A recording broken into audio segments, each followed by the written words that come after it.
5 seconds. Start. Mr. Chairman, the other day when the House adjourned, I was trying to prove that even qualitatively the progress of the cooperative movement had not been satisfactory. Only primary credit societies have increased in number and size as compared to the other types of societies which actually contribute to the development of agriculture.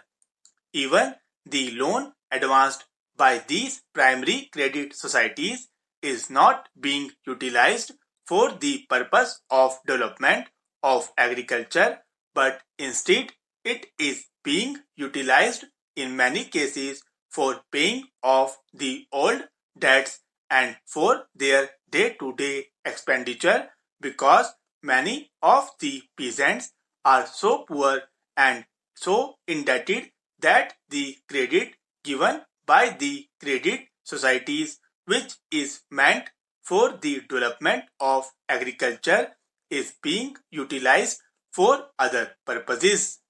Madam, when we take into consideration the total amount of credits given by these credit societies and try to analyze the different strata of people who get the greatest advantage of all these credits, it will be realized that the upper strata of society are getting the greater share of the credits advanced by these societies.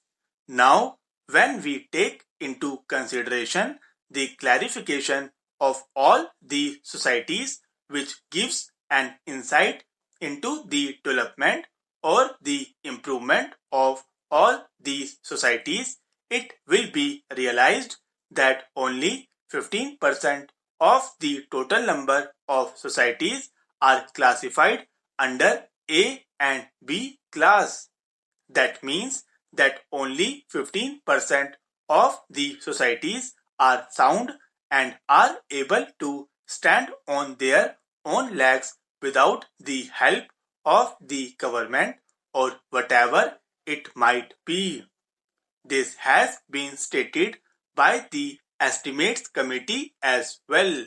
So, the remaining 85% of the societies are not functioning satisfactorily at all.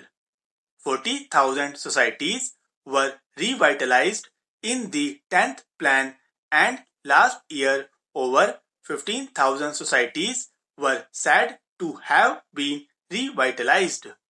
So, it means that nearly 40,000 societies in the past 5 years were not able to function properly and were about to be liquidated, and so the government and the cooperative movement had to go and help them and revitalize them. But even after spending a lot for the revitalization of the societies, we do not know whether all these societies which were dormant are active again. When we take into consideration 50,000 societies, it will prove that the cooperative societies have not improved their position. Now, madam, this bill intends to set up a corporation in place of the existing board. We are told that this corporation will continue to perform the same function as the old board.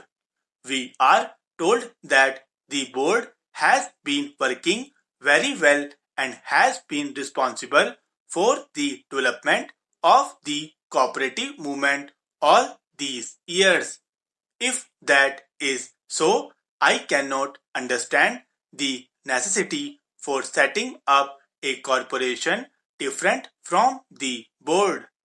If the functioning of the board have been satisfactory, what is the necessity for forming a corporation?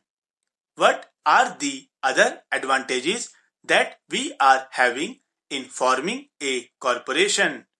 we could gather from the annual report on the corporation issued by the Ministry of Community Development and the speech of the Deputy Minister that the board has been only an advancing agency for the respective states. Of course, they have set up 3 or 4 committees to go into the question of the various aspects of the cooperative movement. I think this job can be done by the ministry itself. Now, coming to the composition of this corporation and of the executive committee as it is envisaged in the bill, it is evident that it is practically riddled with government officials. There is only a sprinkling of non-official representation. I can understand the constitution of the board as it is done by the Ministry of Food and Agriculture. We know the views with regard to democratic decentralization of the Minister of Food and Agriculture. But I cannot understand how the Minister of Community Development, who lays great stress on and gives importance to democratic decentralization, can copy the same old method that was there with regard to the composition of the old board and incorporate it in the new legislation, practically going back on his own recommendations that the cooperative movement must be representative of or carried on by non-official bodies. It is relevant at this time to point out that the Prime Minister himself has pointed out that the cooperative movement must be actually carried on by non-official bodies and that official interference must be the least. But when we take into consideration the composition of the corporation and the executive committee, non-official representation is practically negligible.